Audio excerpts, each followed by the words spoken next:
Hi everybody, Dan Bailey here. I've got something a little different for you today. I'm going to give you one of my photography on the brain lessons for free. This is my exclusive course where I explore photography and creativity from a much more cerebral level, and I challenge you to try to apply these techniques and ideas into your own image making.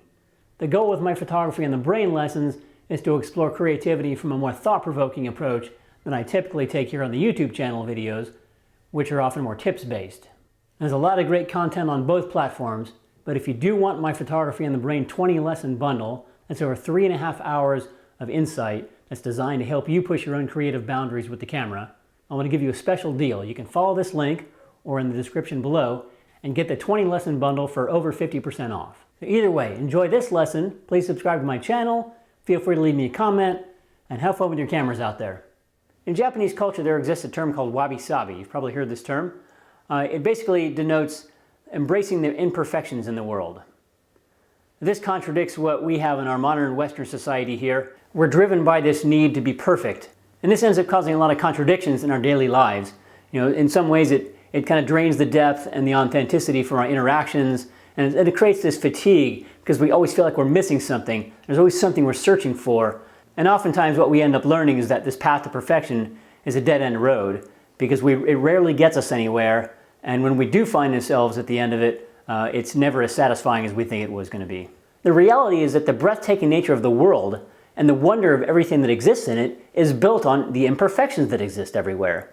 So you could say that without imperfections, the world would lose much of its charm.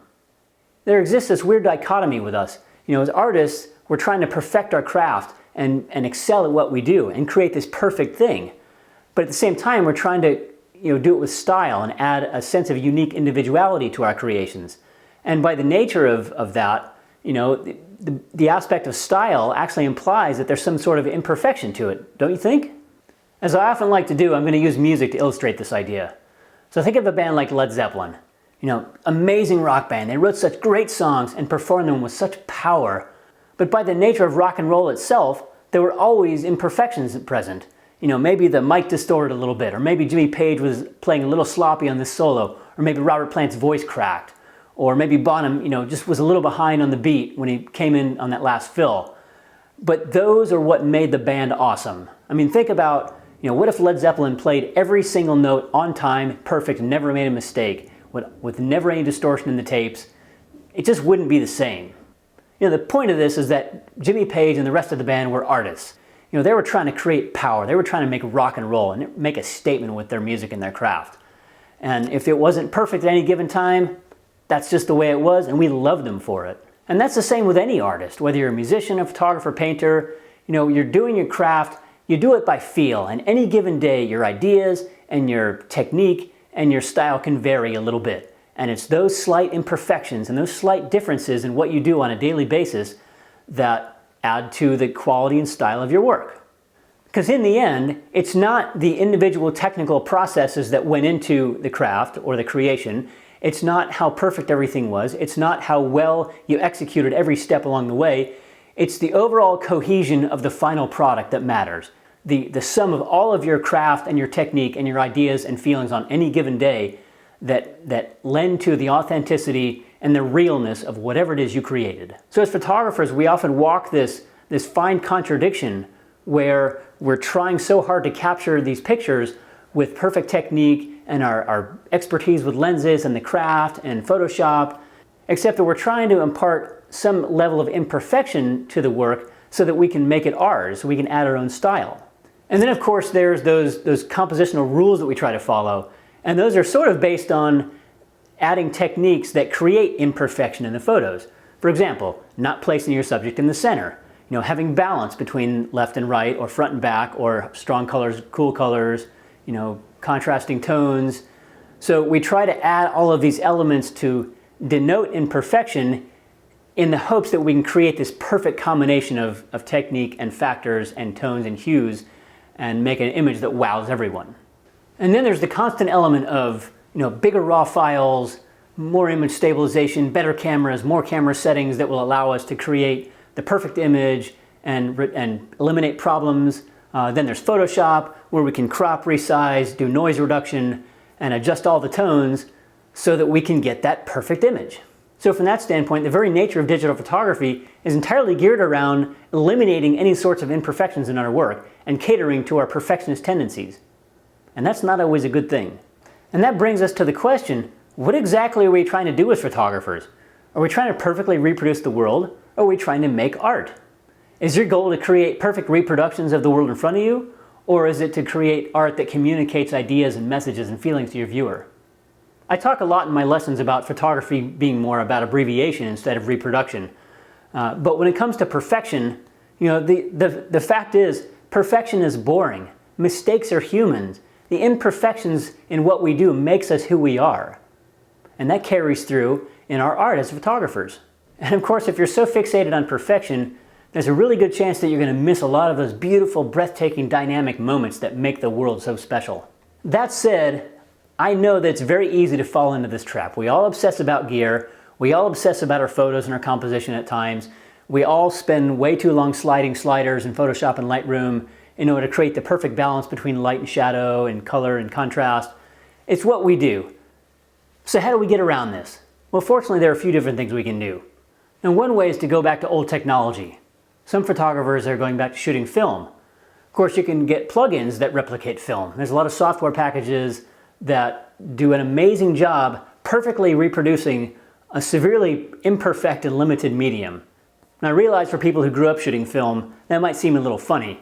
We spent years, photographing on grainy acetate and hoping every year that the next generation of film would be sharper and more crisp and less grainy. And then it finally came, and now what do? We go back.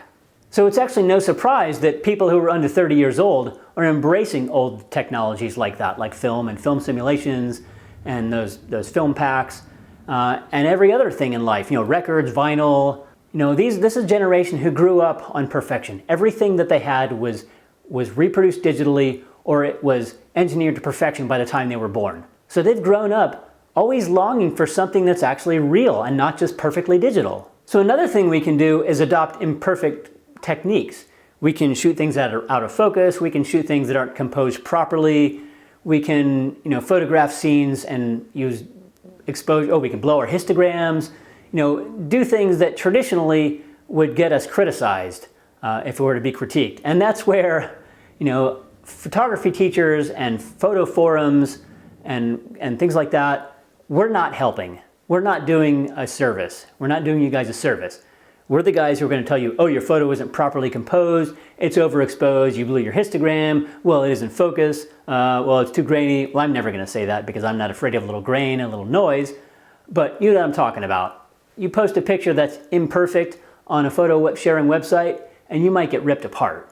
But really, are those the only determining factors that judge whether a photo is actually good or not? Whether a photo is actually effective?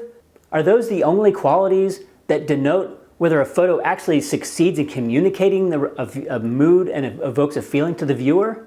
So like I said, using non-traditional techniques, framing, composition, exposure, focus, these are things that we almost take for granted as outdoor photographers. But you can break those rules. You can get away from what we normally expect to be doing with regards to those techniques.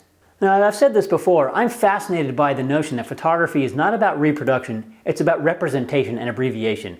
And once you open the door to that and accept that idea, you have a huge, wide open world in front of you. There's a lot you can do.